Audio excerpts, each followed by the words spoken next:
જય શ્રી કૃષ્ણ. તમને જોઈને મોઢામાં પાણી આવે જેવી આવી ગયું એવી મસ્ત ડીશ આજે બનાવવાની છે, હેલ્ધી પ્રોટીનવાળી. તો ચાલો રેસીપી શરૂ કરીએ. તો મેં મોટા બટેકા 3 લીધા છે. એને છાલ ઉતારી અને મોટા પીસમાં આપણે કટિંગ કરી લઈશું. અને આપણે એવા મોટા પીસ જ કટિંગ કરવાના છે. પછી આપણે એને બોઇલ કરી લઈશું. પીસમાં હોય તો જલ્દી બોઇલ થઈ જાય. પછી 2 પાણી મેં ધોઈ અંદરથી સાફ પાણી ધોઈ લીધું છે. અને 5 મિનિટ માટે આપણે એને કૂક કરી લઈશું. થોડું મીઠું નાખ્યું છે એટલે જલ્દી બોઇલ થઈ જાય. આમાં સૂજી એક વાટકો મોટો લીધો છે. એમાં મેં મોટી ચમચી એક ઘી લીધું છે. એને આપણે ધીમા તાપે થોડી વાર એને શેકી લેવાની છે સૂજીને. પછી આપણે થોડું મીઠું નાખી દીધું.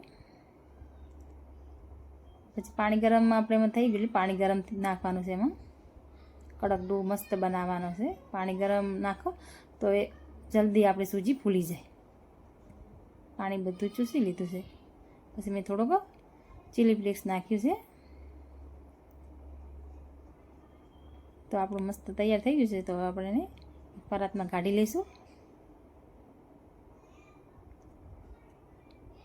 પછી આપણે થોડું મસળવાનું થોડું ઠંડુ થાય એટલે બટેકા પણ આપણા બોઇલ થઈ ગયા છે.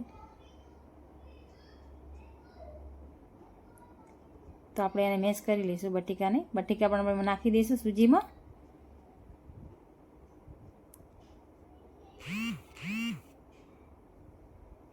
થોડા લીલા ધાણા મેં નાખ્યા, અંદર ચાટ મસાલો નાખ્યો છે, આમચૂર પાવડર થોડો નાખ્યો છે.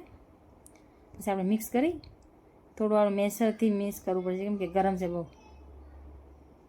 તો આટો આપણે થોડોક સોફ્ટ બની જાય.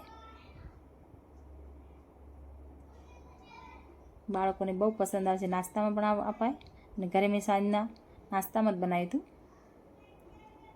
બાળકો કંઈ બનાવવાનું ફરમાઈશ કરે તો આ જલ્દી બની જાય.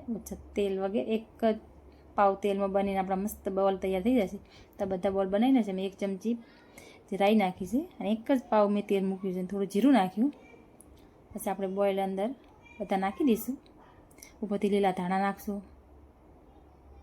પછી મેગી મસાલો એક પેકેટ નાખી દીધો, એટલે બાળકોની ફેવરેટ. થોડો ઓરિગેનો નાખ્યો અને ઉપર થોડો ચાટ મસાલો નાખી દઈશું. થોડો ઉપર આપણે પેરી પેરી મસાલો નાખવાનો છે.